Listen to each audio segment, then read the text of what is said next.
Hello everyone, आपका पुनः स्वागत है जायल एकेडमी का यूट्यूब चैनल में। जैसा कि आप देख पा रहे हैं कि पार्ट 2 लिखा हुआ है, तो जी हाँ, पार्ट 2 है ये आपका क्लास 12th मैथमेटिक्स का 2 और 3 मार्क का क्वेश्चन। मोस्ट इम्पोर्टेंट क्वेश्चन है बोर्ड एग्जाम 2026 के लिए, जिसमें आपका पार्ट 1 कंप्लीट हो चुका है और वो भी क्वेश्चन आप आशा करते हैं कि देख लिए होंगे। तो पार्ट 2 आप देखिए और वीडियो को पूरा वॉच कीजिए, और जो भी इसमें क्वेश्चन दिया हुआ है वही क्वेश्चन एग्जाम में आ सकता है। कुछ कुछ, और 100% तो नहीं कहेंगे कि सब वही आएगा, लेकिन कुछ कुछ क्वेश्चन आ भी सकता है, और जो नहीं आएगा तो वीडियो देखने के बाद आप खुद उसको बना लेंगे, क्योंकि इसी पैटर्न का क्वेश्चन आएगा, उसी टाइप का क्वेश्चन आएगा। तो उस टाइप का क्वेश्चन मैं यहाँ पर प्रैक्टिस करा रहा हूँ आपका, और घर में भी आप बैठ के प्रैक्टिस करेंगे तो निश्चित रूप इन कॉन्सेप्ट को आप सीख जाएंगे। तो क्वेश्चन ये दे चाहे दूसरा दे, आप जरूर बना सकेंगे। तो आइए हम लोग स्टार्ट करते हैं कि पार्ट 2 में क्वेश्चन क्या है। तो जैसा कि आप पार्ट 1 अगर देखे होंगे तो उसमें 30 क्वेश्चन हम लोग कर चुके थे। अब हमारे सामने 31 क्वेश्चन है। आइए इसको देखते हैं। इंटीग्रेशन से क्वेश्चन है। इस इंटीग्रेशन को आप बनाने के लिए कुछ नहीं करेंगे, क्वेश्चन जैसे देखते हैं तो आप क्वेश्चन को देखें कि इसको हम कुछ और लिख सकते हैं, तो आप पहले कुछ और लिखिए और इंटीग्रेशन का फार्मूला पर बैठाने का प्रयास कीजिए कि इसको कहाँ तोड़ के ले जाया जाए कि मेरा इंटीग्रेशन का फार्मूला उस पर अटैक करेगा। तो आइए देखते हैं। √1 + cos x है, तो 1 + cos x को लिखा जा सकता है 2 cos स्क्वायर x/2। ठीक है। अब इसके आगे जब बढ़ेंगे आप तो रूट का मतलब, स्क्वायर रूट का मतलब वर्गमूल है, तो 2 का वर्गमूल 1/√2 ही होगा। तो ये आपका हो जाएगा dx, और नीचे cos स्क्वायर से निकलेगा तो सिर्फ ये cos x/2 हो जाएगा, और 1/√2 इसको ऊपर ले जाएंगे तो sec x/2 ही कहलाएगा। और sec x/2 का जो इंटीग्रेशन होता है वो देखिए क्या होता है, 1/√2 ये पहले से है, और sec x/2 का होता है log sec x/2 plus tan x/2 plus c, और x/2 जो ये देख रहे हैं इसको इंटीग्रेशन के फॉर्म करेंगे तो सिर्फ 2 लिखाएगा, और इसको जब आप काट देंगे तो √2 टाइम में कटेगा, तो √2 log sec x/2 plus tan x/2 plus c इसका फाइनल आंसर होगा। और छोटा कर सकते हैं ट्रिगो का फॉर्मूला का यूज करके, यानी कि अभी जो हम लोगों ने बनाया तो इंटीग्रेशन ये था कि sec x का क्या होगा, उसी फार्मूला पर बनाए हैं।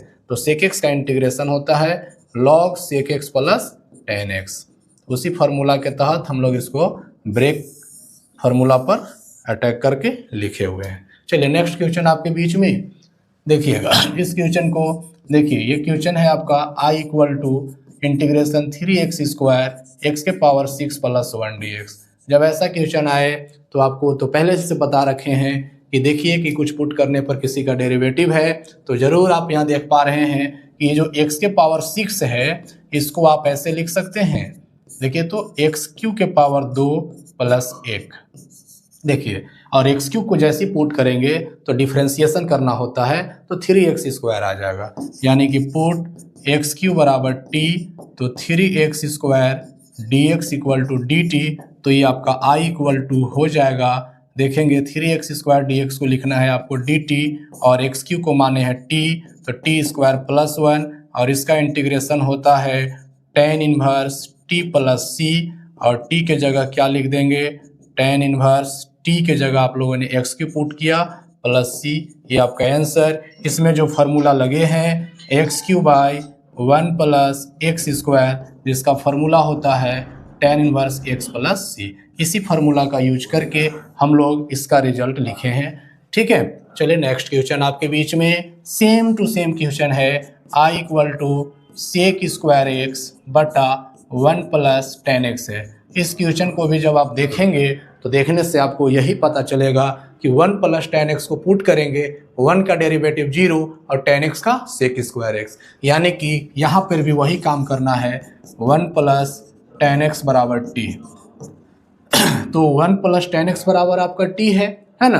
तो 1 का 0 tan x का आपका sec² x dx बराबर dt। इंटीग्रेशन में हमेशा ध्यान रखिए कि कभी भी अगर आप पुट करते हैं तो तुरंत डेरिवेटिव करना होता है। ऐसा इसलिए क्योंकि रेट ऑफ चेंज बदलना पड़ता है। dx में क्वेश्चन था, फिर आपका क्या में आ जाएगा, dt में आ जाएगा, यानी कि I इक्वल टू ये कहलाएगा सेक स्क्वायर dx बराबर dt बटा 1 प्लस tan x को आप लोगों ने माना t। अब ये हो जाएगा 1/t का derivative log t plus c। तो ये log हो जाएगा, t के जगह क्या लिखें, 1 plus tan x plus c। चलिए अब हम लोग नेक्स्ट क्वेश्चन की ओर बढ़ेंगे। देखते हैं अगला क्वेश्चन है आपका इंटीग्रेशन का ही क्वेश्चन है। बहुत ही अच्छा क्वेश्चन है ये। ऑब्जेक्टिव फॉर्मेट में भी आ जाता है और सब्जेक्टिव फॉर्मेट में भी आ जाता है। तो आप देखिए, इतना तो निश्चित है कि कैलकुलस का आप MCQ भी बना लेंगे इसको जब बनाएंगे तो। देखेंगे क्या है, इसको आप दो पार्ट में कर दीजिए। पहला पार्ट हो जाएगा 2/cos स्क्वायर x, दूसरा पार्ट हो जाएगा, देखिएगा थोड़ा सा रुकिएगा बस, तुरंत ये आपका थोड़ा, चलिए आइए, ये आपका हो जाएगा 2/cos square x dx minus 3 sin x by cos square x dx। ये इस तरीका से आपका दो टाइप से इंटीग्रेशन आ गए, बीच में माइनस थे, फ्रैक्शन फॉर्म में कर दिए दो पार्ट में। ठीक है, तो ये देखिएगा ये क्या है, 2 इंटू, इसको आप सेक स्क्वायर एक्स बोल सकते हैं, क्यों नहीं बोल सकते हैं, 1/cos स्क्वायर सेक स्क्वायर होता है। अब इसको देखिए थोड़ा सा, ये 3 है, sine by cos tan x हो जाएगा, और जो एक कॉस बचेगा उसको सेक एक्स बोल सकते हैं। अब देखिए सब इंटीग्रेशन का डायरेक्ट फार्मूला है आपका, तो आप लिख सकते हैं इसको 2 सेक स्क्वायर एक्स का integration tan x, 3 tan x into sec x का integration sec x plus c। ये आपका आंसर हो जाएगा। अब आइए आपके सामने जो अगला क्वेश्चन दिख रहा है वो find the general solution of the differential equation. General solution निकालना है डिफरेंशियल इक्वेशन का। ऐसे क्वेश्चन को बनाने के लिए आपको कुछ नहीं करना है, जैसे ही आपका डिफरेंशियल इक्वेशन आपके सामने होता है तो बस बहुत ही गहरी निगाह से उसके टर्म को देखिए। देखने का तरीका है कि क्या इसके टर्म जो x वेरिएबल में है वो dx के साथ हो जाएंगे सेपरेट, y जो वेरिएबल में है क्या dy के साथ हो जाएंगे सेपरेट। अगर सेपरेट हो जाएंगे तो आपको सेपरेट कर देना है और इंटीग्रेट कर देना है, आंसर हो जाएगा। आइए देखते हैं, आइए देखते हैं, ये है आपका dy और 1 प्लस वाई स्क्वायर क्रॉस गुना करा दिया गया। देखिए ये आ गया यहाँ और dx चला गया वहाँ, dx बटा 1 प्लस एक्स स्क्वायर। देखिएगा आपको देखने से लग रहा है कि dy के साथ y वाले टर्म सेपरेट हो गए हैं, dx के साथ x वाले टर्म सेपरेट हो गए हैं। तो कुछ नहीं करना है, अब इसको दोनों तरफ इंटीग्रेट कर देना है।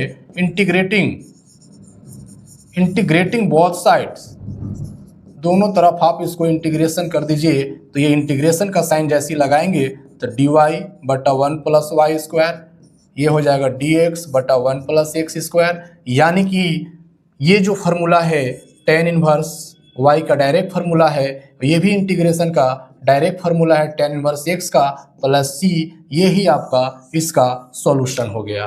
ठीक है, which is the solution of given differential equation. ठीक है, चलिए लिख भी देते हैं हम, which is the solution of given differential equation. Okay, चलिए नेक्स्ट क्वेश्चन आपके बीच में डिफरेंशियल इक्वेशन से ही है, आइए इसको भी सॉल्व करना है। तो आपके सामने जो क्वेश्चन है वो देखेंगे क्या है, dy by d x equal to 1 minus cos x बटा 1 प्लस कॉस एक्स। ये तो बहुत ही अच्छा क्वेश्चन है, आप इसको चाहें तो अपने खुद बना सकते हैं, इसमें नहीं कोई मेथड लगाना है। पहले आप देख पा रहे हैं कि dy by d x equal to ये और छोटा हो जाएगा। देखिए तो इसको क्या लिख सकते हैं, 2 साइन स्क्वायर एक्स बाई 2। अभी जस्ट ऐसा फार्मूला प्रीवियस क्वेश्चन में हमने बताया है। और इसको लिख सकते हैं 2 cos square x by 2, 2 cut जाएगा, यानी कि ये tan स्क्वायर एक्स बाई 2 कहलाएगा। और अभी जस्ट मैंने बोला कि डिफरेंशियल इक्वेशन जैसी आपके सामने आता है तो आप देखिए कि y वाला टर्म dy के साथ और x वाला टर्म dx के साथ अगर सेपरेट हो जाता है तो ये सिस्टम को, ये प्रोसेस को तुरंत अप्लाई किया जाए और अप्लाई करने के बाद इंटीग्रेट किया जाए और फाइनल आंसर तैयार किया जाए। यानी कि dy इक्वल टू dx तिरछे चला जाएगा तो tan स्क्वायर x/2 हो जाएगा। और वही बात कि इंटीग्रेटिंग बोथ साइड, तो जैसे ही इसको इंटीग्रेटिंग लगाएंगे तो ये इस तरीका से आएगा tan स्क्वायर x/2 dx।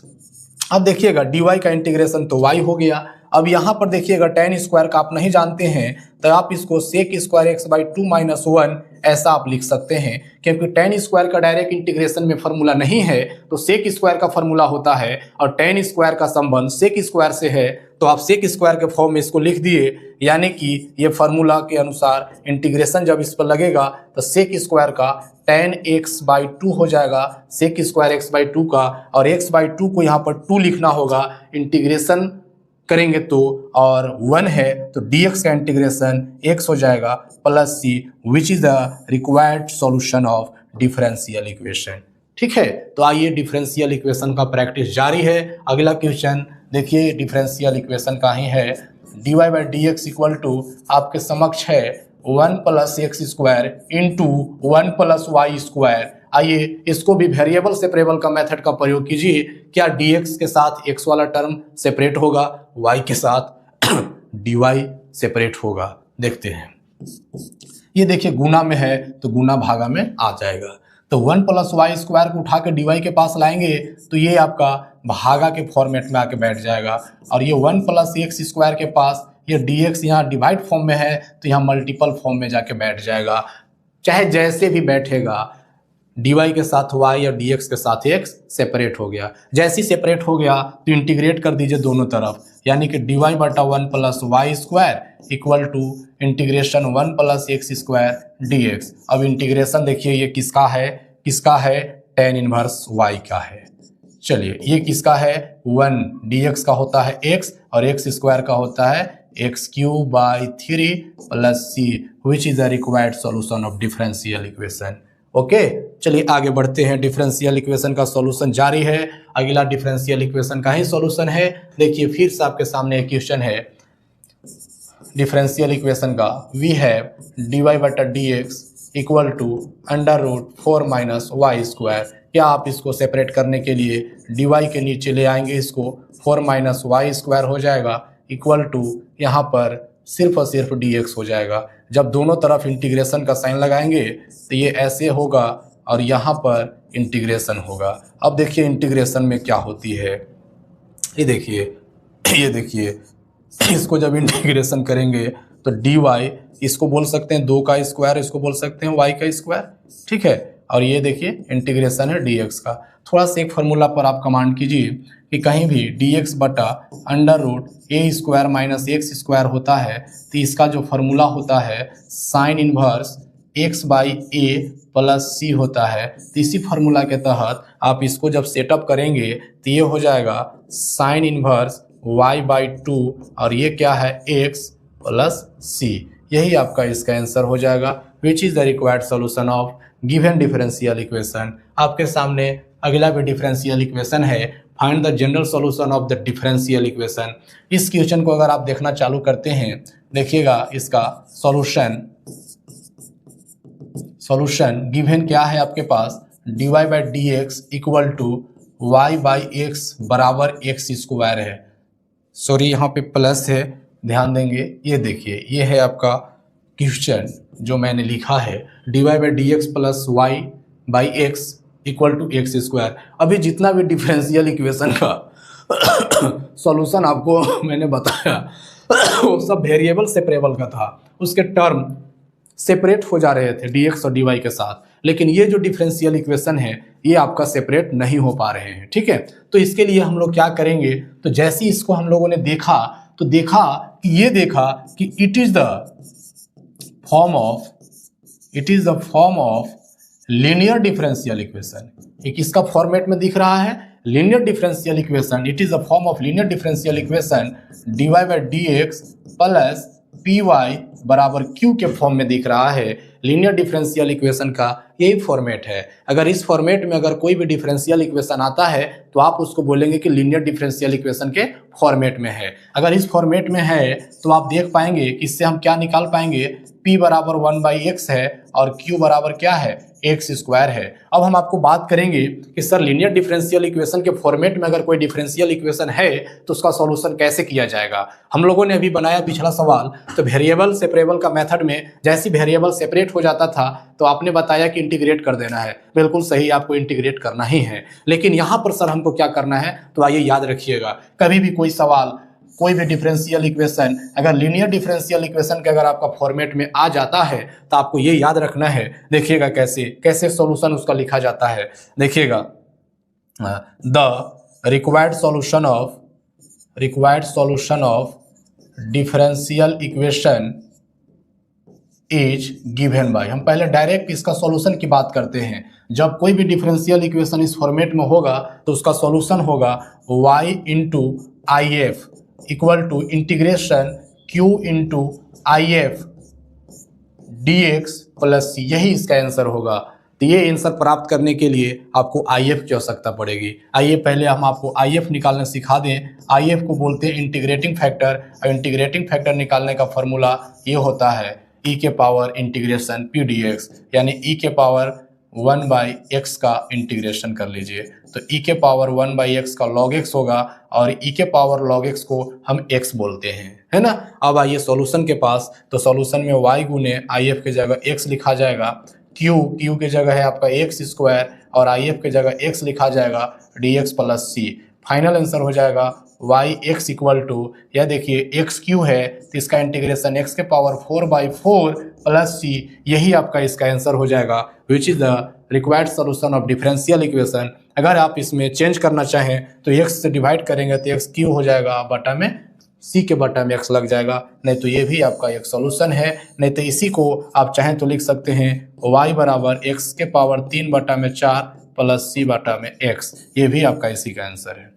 ठीक है, तो आप अभी डिफरेंशियल इक्वेशन सॉल्व करने का दो तरीका देखें। डिफरेंशियल इक्वेशन अगर आपको मिले तो पहले वेरिएबल सेपरेबल का अंदाज लगा के देख लेना है। अगर वो लग जाता है तो बहुत अच्छी बात है, और नहीं लगता है तो आपका दूसरा तरीका अपनाना है कि क्या वो लीनियर डिफरेंशियल इक्वेशन का फॉर्मेट में है। अगर उसका फॉर्मेट में होगा तो पहले आप इंटीग्रेटिंग फैक्टर निकालें, इंटीग्रेटिंग फैक्टर निकालने के बाद इस पर आप सेटअप कर दें, आंसर हो जाएगा। ठीक है, आइए देखते हैं हम लोग अगला क्वेश्चन।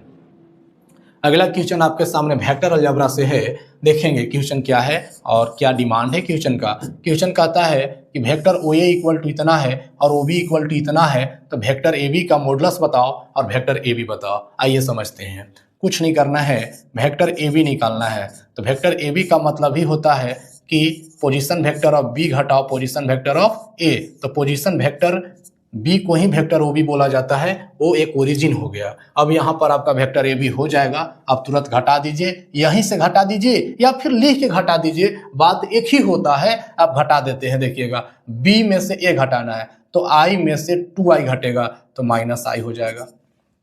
ठीक है, चलिए I में से 2I घट गया, माइनस I हो गया। -3J में से -J घटेगा तो ये प्लस हो जाएगा, यानी कि -2J बन जाएगा। यहाँ देखिए -5K में से प्लस K घटेगा, यानी कि माइनस हो जाएगा, -6K हो जाएगा। हमने डायरेक्ट घटाया है, आप लिख कर भी घटा सकते हैं। ठीक है, अब इसी का बोलता है कि मॉडुलस बताओ। तो मॉडुलस का मतलब क्या जानते हैं, I J K का जो भी कोफिशिएंट और कंपोनेंट है उसका स्क्वायरिंग ऐड कीजिए। तो यहाँ I का देख सकते हैं कि 1 है तो -1 का स्क्वायर 1 हो जाएगा, -2 का स्क्वायर 4 हो जाएगा और -6 का स्क्वायर 36 हो जाएगा, यानी कि √41 हो जाएगा। यूनिट से आंसर हो जाएगा।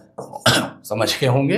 तो वेक्टर AB सिर्फ आपको घटाव पे ध्यान देना था कि इसमें से इसको घटाना है। आराम से घटा सकते हैं, घटाव में भी आप गलत कर सकते हैं, लेकिन माइनस प्लस पर ध्यान दीजिए। यहाँ देखिए I में से 2I घटाए -I, -3J में माइनस प्लस हो जाएगा तो -2J हो गया, -5 -1 -6। चलिए नेक्स्ट क्वेश्चन आपके सामने है। आप नहीं घटा पाएंगे डायरेक्ट तो आप यहाँ पर लिख करके घटा लेंगे, लेकिन गलत नहीं करेंगे। आइए अगला क्वेश्चन है, find the direction ratio and the direction cosine of the vector A. मान लीजिए कि एक वेक्टर है, इस वेक्टर के नाम हम लोग लेट करते हैं A, ये है 2I - J + 3K। ठीक है, इसका आप मैग्नीट्यूड साथ में ही निकाल के रख लीजिए। तो मैग्नीट्यूड इसका हो जाएगा 2 का 4 -1 का 1 और 3 का 9, तो ये हो जाएगा 4 1 5 9 14 √14 इसका मैग्नीट्यूड हो जाएगा, है ना। अब देखिएगा आंसर नंबर फर्स्ट आपसे क्या पूछा था कि डायरेक्शन रेशियो बताओ, तो direction ratio of vector A, तो आर क्या हो जाएगा, यही होता है 2 - 1 3, 2 - 1 3। ध्यान दीजिएगा आई जे के का जो भी कंपोनेंट होगा उसको डायरेक्शन रेशियो कहा जाता है। अब देखिएगा डायरेक्शन कोसाइन आपसे पूछा है ऑफ ए आर, बस यही में मैग्नीट्यूड से डिवाइड कर देना रहता है। ये देखिए ये आंसर हो गया आपका, समझ गए। कोई भी वेक्टर का डायरेक्शन रेशियो निकालना है तो आई जे के का कंपोनेंट पर ध्यान दीजिएगा, बाकी और डायरेक्शन कोसाइन के लिए उसी का मैग्नीट्यूड से डिवाइड कर दीजिएगा, ठीक है। जानकारी के लिए हम आपको बता दें कि कहीं पे वेक्टर अगर आर है, लिखा हुआ है ए आई बी जे और सी के, तो ध्यान दीजिए direction ratio of vector r जो होगा वही होगा ए बी सी, ये ध्यान दीजिए।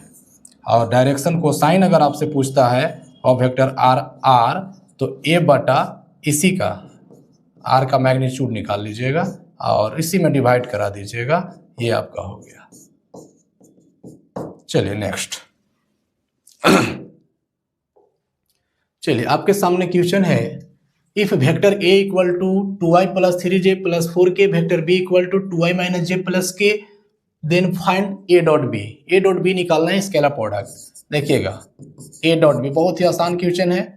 ये है आपका 2i + 3j प्लस है आपका 4k, डॉट निकालना है 2i - j + k।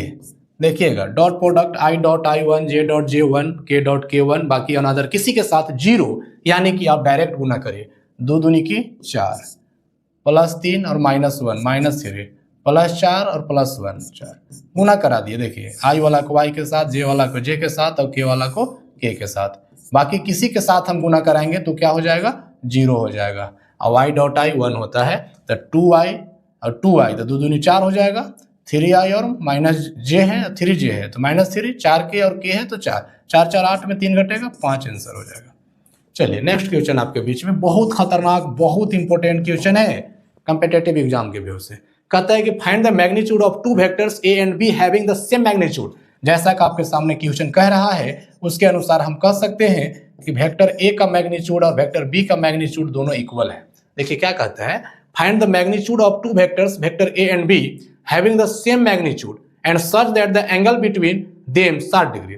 दोनों का बीच का एंगल कितना बोल रहा है, 60 डिग्री बोल रहा है। And there scalar product is 1/2। आइए समझिए बातों को, थीटा बराबर 60 डिग्री, एंगल बिटवीन देम, है ना।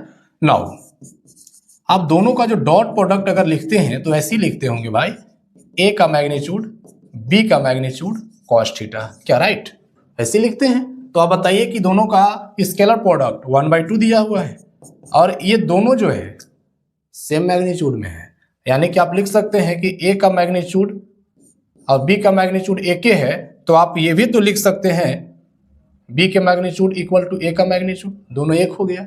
कॉस थीटा, थीटा की जगह आप 60 डिग्री लिख सकते हैं।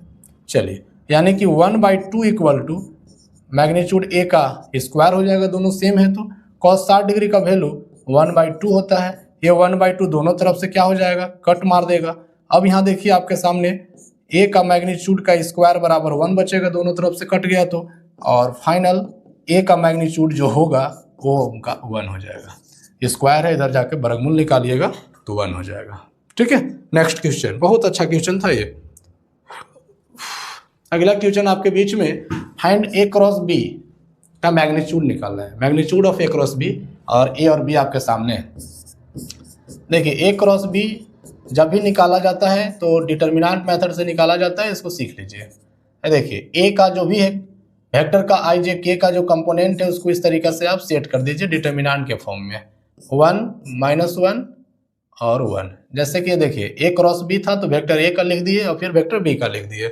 इसके बाद जैसे डिटर्मिनेंट एक्सपेंड करते हैं वैसे एक्सपेंड कीजिए माफी चाहेंगे। देखिएगा आई को हाइड करेंगे, पहला इस आई को हाइड करेंगे, रो कॉलम डिलीट करेंगे तो 1 से 1 में गुना करेंगे 1 और ये हो जाएगा +4 क्योंकि माइनस में -4 पहले से माइनस, यहाँ देखिए माइनस जे होता है, इसको तोड़ने का तरीका है प्लस माइनस प्लस, ठीक है ना। ये चीज़ ध्यान दीजिए, पहला रो को एक्सपेंड करेंगे तो, दूसरा रो करेंगे तो माइनस प्लस माइनस, तीसरा रो करेंगे तो प्लस माइनस प्लस, इस तरीका को ध्यान में रख के एक्सपेंड किया जाता है। तो हम लोग पहला रो को एक्सपेंड कर रहे हैं, तो पहला प्लस लिए थे, दूसरा में माइनस लिए। अब देखिएगा रो कॉलम को हाइड करेंगे जिसको लिया जाता है, तो 3 एकम 3 और 4 एकम 4, यानी कि 3 में से 4 को घटा दीजिए, प्लस के रो कॉलम को हाइड करेंगे -3 -1, ओके। अब ये हो जाएगा आपका 5 और ये हो जाएगा -1, तो ये हो जाएगा प्लस में जे, और यह देखिएगा -3 और -1, तो हो जाएगा -4 के। ये आपका A क्रॉस B हो गया। आपसे पूछा जा रही है कि A क्रॉस B का मैग्नीट्यूड बताओ। A क्रॉस B का दो वेक्टर का क्रॉस प्रोडक्ट वेक्टर में ही होता है, इसीलिए वेक्टर में आया है। इसका मैग्नीट्यूड देखिए क्या हो जाएगा, 5 का 25, 1 का 1 और 4 का 16, यानी कि देखिए 25 और 1 26, 26 और 10 36 और 42 इसका आंसर हो जाएगा। ये कंप्लीट आंसर हो गया।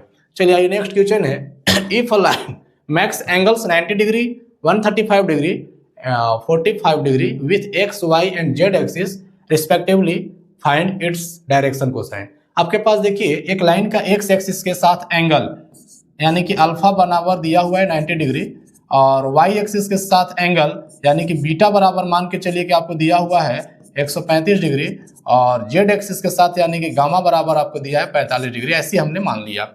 Alpha beta gamma be the angle between line and x axis y axis and z axis respectively. तो आप बताएंगे, देखिएगा जो आपका डायरेक्शन कोसाइन होते हैं, देखिएगा डायरेक्शन कोसाइन सी है, डायरेक्शन कोसाइन आर ये होता है, देखिएगा कॉस अल्फा कॉस बीटा और कॉस गामा, यही डायरेक्शन कोसाइन होते हैं, जिसको एल एम एन से भी बताया जाता है। अगर आपको कोई लाइन का x axis z axis y axis line और एक्सिस के बीच का एंगल दिया है, तो उसका डायरेक्शन कोसाइन जो होता है कॉस का वैल्यू होता है।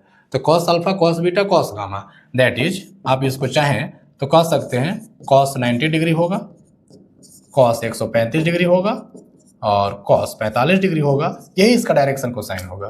तो कॉस 90 डिग्री का वैल्यू 0 होता है, कॉस 35 डिग्री 135 डिग्री का वैल्यू 90 प्लस 45 हो गया, यानी कि -1/√2 हो जाएगा, और कॉस 45 यानी कि 1/√2 हो जाएगा। इससे बहुत खतरनाक क्वेश्चन है ये, ऑब्जेक्टिव के लिए भी और ऐसे भी। कभी भी एंगल दिया हुआ है कोई लाइन का x axis y axis z axis के साथ, तो आप डायरेक्शन कोसाइन डायरेक्ट निकालिए, cos alpha cos beta cos gamma, cos का वैल्यू निकाल दीजिए उस एंगल के साथ और आपका आंसर आ जाएगा। चलिए नेक्स्ट क्वेश्चन आपके पास है, find the equation of A line in vector form that passes through the point with position vector 2i minus j plus 4k and which is parallel to the vector i plus j minus k। आइए इस question को बनाने से पहले मैं आपको बता दूं कि कोई भी लाइन का इक्वेशन जो होता है इस फॉर्मेट में हम लोग अगर लिखते हैं vector a plus lambda b, तो आप इसको समझिएगा कि वेक्टर a जो होता है वो आपका पोजीशन वेक्टर होता है, किसका, पासिंग थ्रू द पॉइंट का,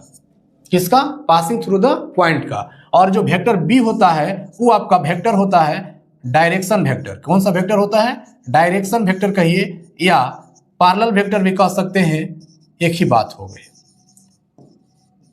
चलिए आइए, या ये भी आप कह सकते हैं कि position vector of direction ratio, एक ही बात हो गई, सब एक ही चीज है, ठीक है। तो अब देखेंगे आपके पास जो है इस क्वेश्चन को बनाने के लिए कुछ नहीं करना है भाई, आपके पास पासिंग थ्रू द पॉइंट का पोजीशन वेक्टर दिया है, देखिएगा पी भी of passing through the point, जिसको हम लोग वेक्टर ए नाम दे देते हैं, वेक्टर ए, ठीक है। हम लोग ऐसा लेट कर लिए कि position vector of passing through the point vector a equal to आपके पास दिया है 2i minus J plus 4k, and आपके पास पैरेलल वेक्टर भी दिया हुआ है, पैरेलल वेक्टर जिसको हम लोग बी नाम दे देते हैं, वो है आपके पास i plus j minus k. तो लाइन का इक्वेशन हो जाएगा, so the vector equation of line, vector equation of line is given by vector r equal to vector a plus lambda b, यानी कि vector r equal to vector a का मतलब हो जाएगा 2i minus j +4k plus lambda vector b मतलब i plus j minus k, यही आपका line का इक्वेशन हो जाएगा। कोई भी लाइन का इक्वेशन 3D में vector a plus lambda vector b होता है, तो आपको ढूंढना है कि वेक्टर ए कहां से आएगा और वेक्टर बी कहां से आएगा। तो वेक्टर ए आपका पासिंग थ्रू द पॉइंट का पोजीशन वेक्टर होता है और वेक्टर बी आपका पैरेलल वेक्टर होता है या डायरेक्शन रेशियो का वेक्टर होता है, जो कि दोनों का दोनों डायरेक्ट रूप से आपको दिया हुआ था और समझ के आपको यहाँ पर लिख देना था। ठीक है, तो आपके पास अगला क्वेश्चन है, find the angle between the pair of lines. Lines का दो इक्वेशन आपके पास, लाइन का दो इक्वेशन आपके पास दिए हुए हैं और ये दोनों लाइन के बीच का आपको एंगल निकालना है ना। तो आप समझ लीजिए एंगल निकालने का एकदम रामबाण तरीका बता देते हैं आपको। देखिएगा, लाइन का इक्वेशन दो फॉर्मेट में होता है। अगर लाइन की इक्वेशन वेक्टर फॉर्म में आपको मिल जाए, वेक्टर आर बराबर vector a plus lambda b, और एक और लाइन का इक्वेशन इसी के साथ में आर बराबर vector a plus mu b, तो ये ध्यान दीजिएगा जब दो होगा तो a1 b1 और a2 b2 कर लीजिएगा, तभी ना दो लाइन की इक्वेशन होगा। और दोनों के बीच का एंगल अगर थीटा होगा तो ये cos थीटा बराबर एंगल देगा।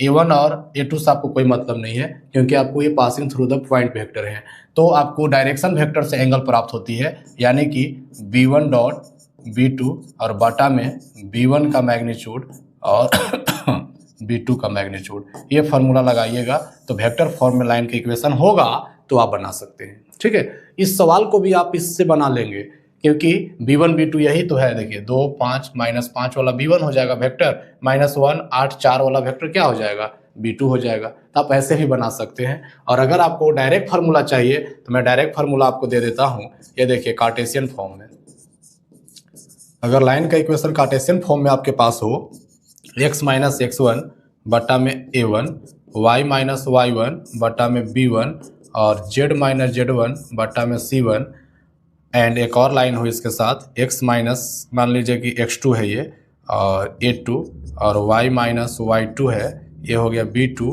और z माइनस z2 बटा में हो गया c2। तब दोनों के बीच का एंगल cos थीटा बराबर, आपको देखिए अभी जस्ट बताए थे a1 b1 c1 से, तो ये आपका क्या कुछ नहीं करना है, b1 डॉट b2, तो यानी कि डॉट करेंगे तो गुना हो जाता है, तो ये हो जाएगा a1 a2 plus b1 b2 plus c1 c2, और नीचे वही मैग्नीट्यूड का मतलब क्या, a1 का स्क्वायर जोड़ b1 का स्क्वायर जोड़ c1 का स्क्वायर, और यहाँ हो जाएगा a2 का स्क्वायर जोड़ b2 का स्क्वायर जोड़ c2 का स्क्वायर। ये आपका लाइन का, जब दो लाइन रहेंगे तो एंगल निकालने का फॉर्मूला आपके पास है, यही कॉन्सेप्ट है। तो अगर आप दो में से कोई फार्मूला पर अगर आपका प्रैक्टिस ठीक है तो कोई से निकाल सकते हैं, चाहे लाइन किसी भी फॉर्मेट में क्यों ना हो। आइए, तो इसी को निकालना है। देखिएगा, लेट, आप चाहें तो लिख भी देंगे कि this is the form of फलना फलना। चलिए आइए आपको लिख करके ही बता देते हैं। देखिएगा, this is the form of, this is the form of x minus x1 बट्टा में a1 और y माइनस y1 बट्टा में b1 और z माइनस z1 बट्टा में c1, एंड एक और लाइन का इक्वेशन है x माइनस x2 बट्टा में a2 और y माइनस y2 बट्टा में b2 और z माइनस z2 बट्टा में c2।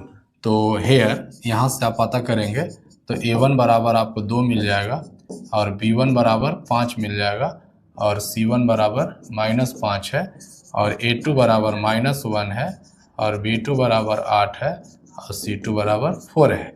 मान लीजिए कि theta B the angle between them, theta B the angle between them. ये सब इतना लिखने की आवश्यकता नहीं है, जब सब्जेक्टिव आएगा तो लिखना ही होता है। चलिए यहाँ से भी आप स्टार्ट कर सकते हैं। तो cos थीटा बराबर जो फार्मूला है आपका, यहाँ देखिए फार्मूला यही है, हम नहीं लिख रहे हैं, इसी पर इसको सेट कर दीजिएगा।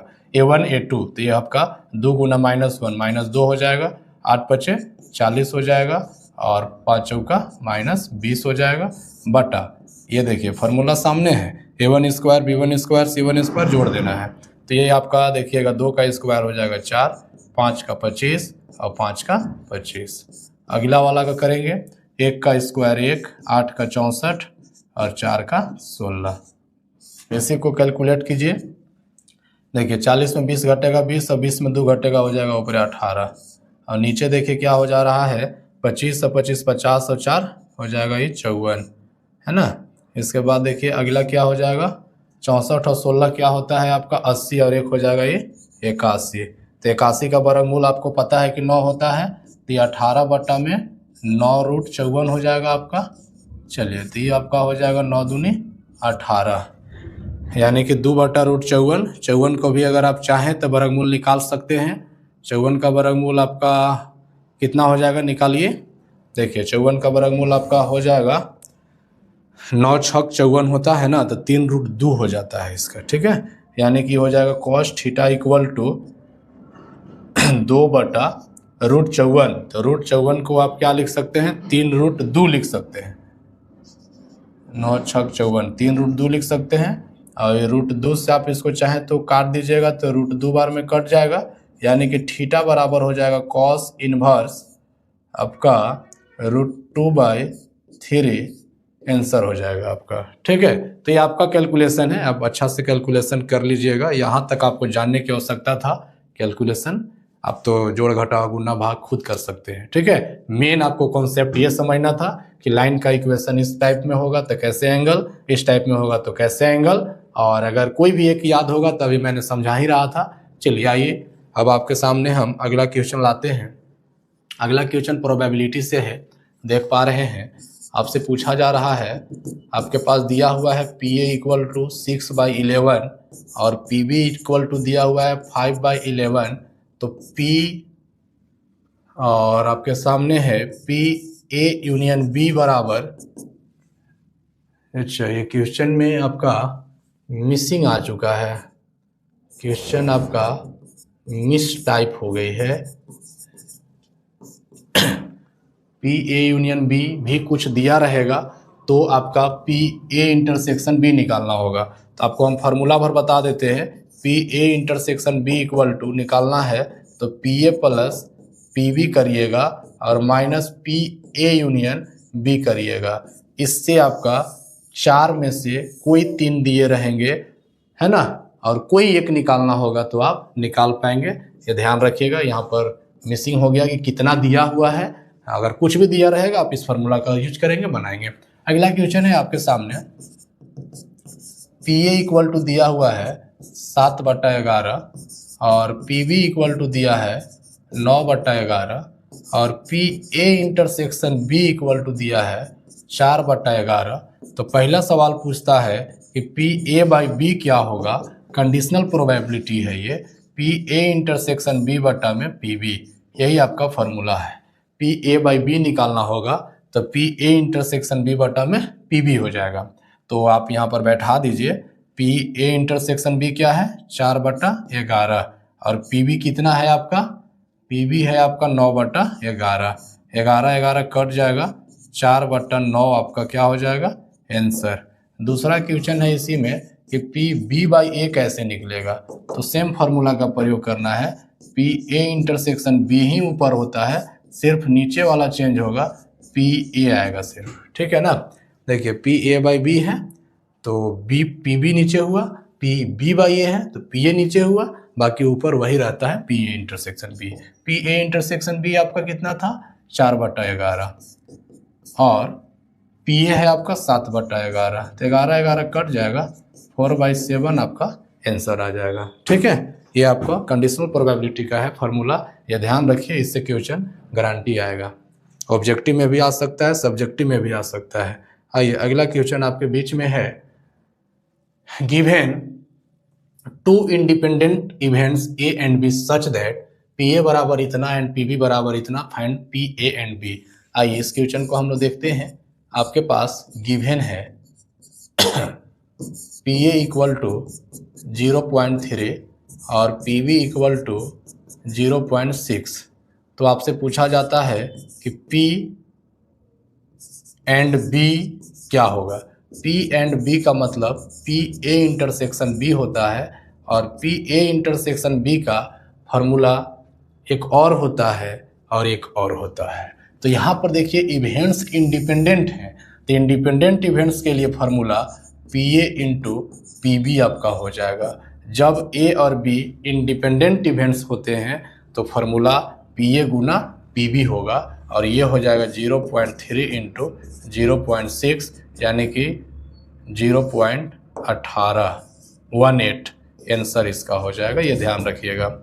यहाँ पर जो हमने अभी इसके पहले फार्मूला दिया था कि P A intersection B, P A plus P B और minus P A union B, ये फार्मूला यहाँ नहीं काम करेगा क्योंकि ये इंडिपेंडेंट इवेंट्स है। ये इंडिपेंडेंट इवेंट्स में ये नहीं काम करेगा। यहाँ के लिए फॉर हेयर ये गलत हो जाएगा, फॉर हेयर। बाकी प्लेन सभी जगह ही काम करेंगे, लेकिन यहाँ इंडिपेंडेंट इवेंट्स हैं तो इंडिपेंडेंट इवेंट्स के लिए इस फार्मूला का प्रयोग करना है, फॉर इंडिपेंडेंट इवेंट्स। ध्यान देने हैं। चलिए नेक्स्ट क्वेश्चन की ओर हम लोग बढ़ेंगे। आइए देखते हैं। क्वेश्चन है 2 cards are draw at random and without replacement from a pack of 52 playing cards. Find the probability that both the cards are black. देखिएगा सॉल्यूशन। मान लीजिए कि ये जो है इवेंट है एक, दैट ड्राविंग ब्लैक कार्ड।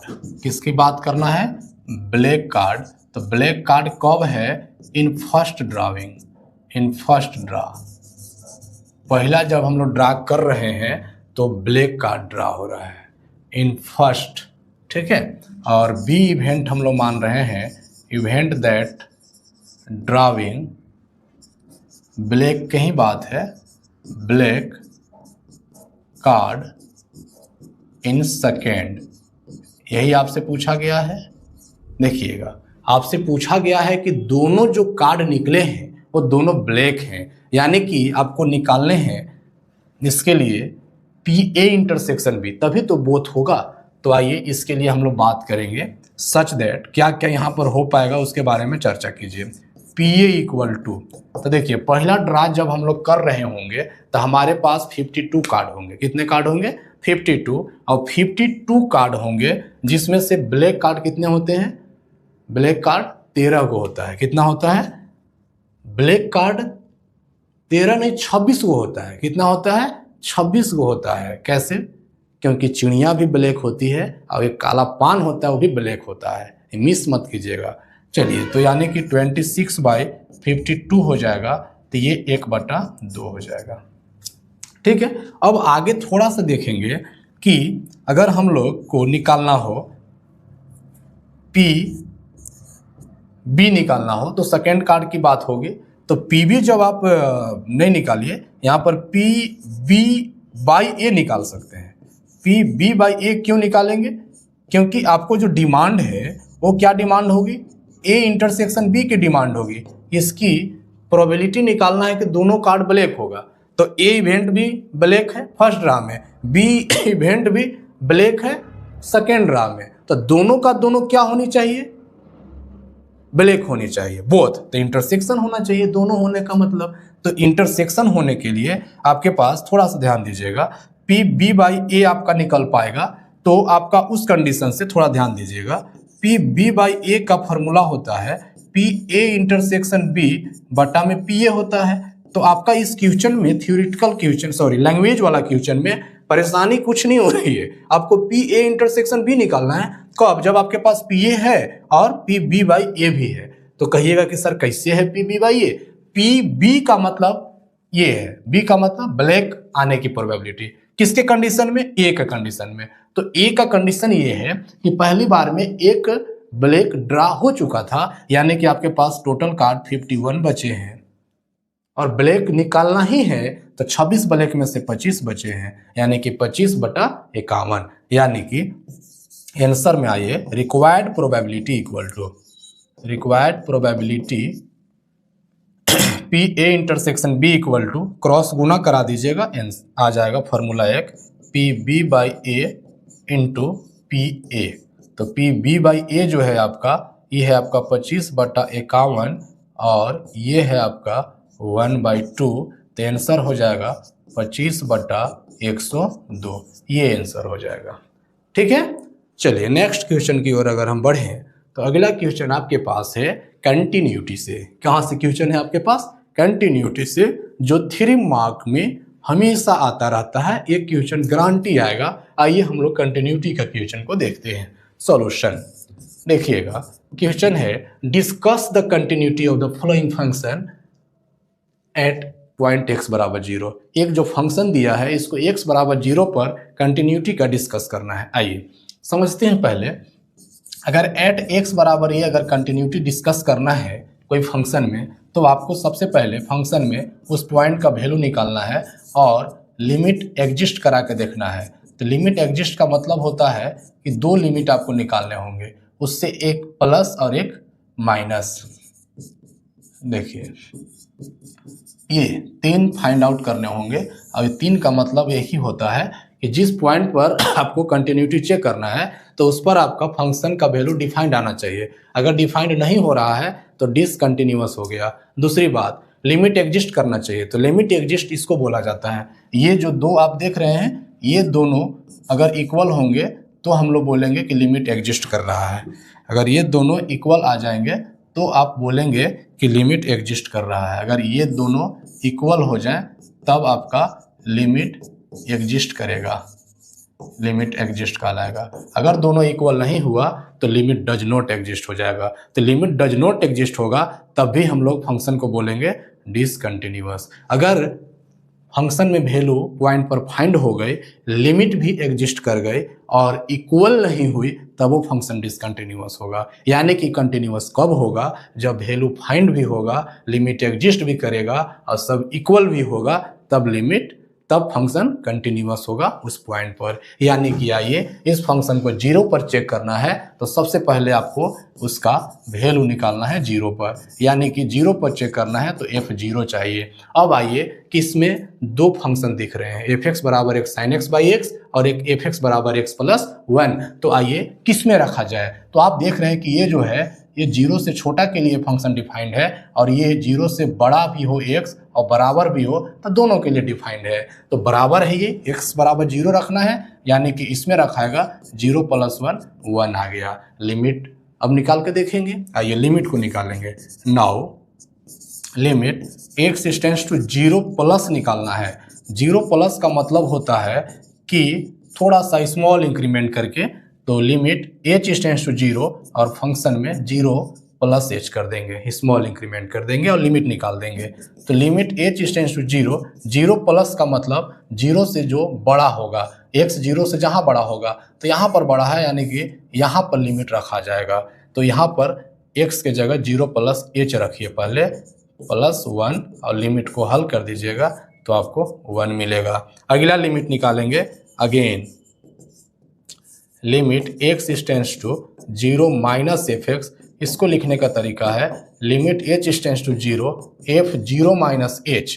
तो limit h tends to 0 f0 minus h, यानी कि 0 से छोटा, 0 से लेस देन वाला function sin x by x है। तो sin x बाई एक्स में ले जा करके रखिए आप x के जगह 0 minus h upon 0 minus h और इसका लिमिट को फाइंड आउट करिए। Sine minus theta minus sine theta होता है, उसके अकॉर्डिंग आप लिख सकते हैं limit h tends to 0 minus sine h बटा माइनस h, यानी कि साइन h बाई h का लिमिट उस कंडीशन में 1 होता है। आप देख सकते हैं कि लिमिट एग्जिस्ट भी किया जो 1 का है बराबर, और 0 से वैल्यू भी निकाले जिस पॉइंट पर चेक करना है वो भी 1 है। यानी कि यहाँ पर लिख सकते हैं since limit f0 equal to limit x tends to 0 plus fx, ये भी इक्वल हो गया limit x tends to 0 minus fx। ये दोनों नहीं भी लिखेंगे तो डायरेक्ट लिमिट लिख देंगे, तो उसी को बोला जाता है ये दोनों का मतलब। सो fx is continuous at x बराबर 0। तो इस प्रकार से आप कंटिन्यूटी का सवाल बना सकते हैं। कोई भी क्वेश्चन कंटिन्यूटी से अगर आता है तो आपको 3 ठो टर्म निकालना है और ये 3 टर्म को निकाल करके आप डिसाइड कर सकते हैं कि ये फंक्शन कंटिन्यूअस है कि डिसकंटिन्यूअस है। ठीक है, आइए अगला क्वेश्चन है हमारे पास, वो है कंटिन्यूटी से ही है। Find the relation between a and b so that the function f defined by fx equal to इतना इज कंटिन्यूअस एट x बराबर 3। क्वेश्चन कहता है कि ये फंक्शन कंटिन्यूअस x बराबर 3 पर, तो a और b में क्या रिलेशन है, जस्ट उसका उल्टा क्वेश्चन। वहां पर हम लोग चेक कर रहे थे, यहाँ चेक नहीं करना है, आपको ऑलरेडी पता है कि ये फंक्शन कंटिन्यूअस है f3 पर। बस जैसे काम करते थे वैसे करते चल जाइए और लास्ट में इक्वल कर दीजिएगा, क्योंकि कंटिन्यूअस कहा है और ए और बी का वैल्यू पता चल जाएगा, रिलेशन पता चल जाएगा। तो आइए f3 निकालिए। तो f3 किस में रखा जाएगा, जहाँ इक्वल का सेंस होगा, तो यहाँ पर रखेंगे तो ये हो जाएगा 3a + 1। चलिए नाउ करके लिमिट वाला काम कीजिए।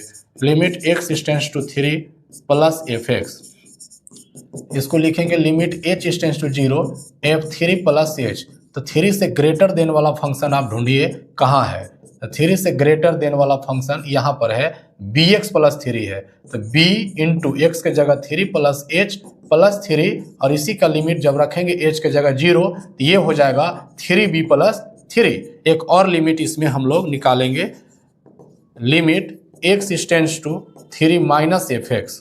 तो ये हो जाएगा limit h tends to 0 f3 minus h। और 3 माइनस h का मतलब 3 से छोटा वाला कंडीशन वाला फंक्शन ढूंढेंगे, यानी कि लिमिट h टेंड्स टू 0, देखिएगा ax + 1 है, तो यहाँ पे लिखेंगे a इंटू 3 माइनस h + 1, यानी कि h के जगह जब 0 रखेंगे तो 3a + 1। ठीक है, अब देखिएगा सेंस, आपको पता है कि fx इज कंटिन्यूअस, ये ऑलरेडी क्वेश्चन में बोल रखा है कि fx जो है कंटिन्यूअस है एट x बराबर 0 पर। तो जब कंटिन्यूअस है इसका क्या मतलब होगा कि f3 जो है इक्वल होगा किससे, x tends to 3 plus fx से, लिमिट जो निकाले होंगे, या limit x tends to 3 minus जो लिमिट निकाले हैं उससे। ये तीनों का तीनों इक्वल में होंगे क्योंकि फंक्शन कंटिन्यूअस आपको बोला है। तो f3 आपके पास 3a + 1 आया है, और fx 3 प्लस वाला जो लिमिट है वो 3b + 3 आया है,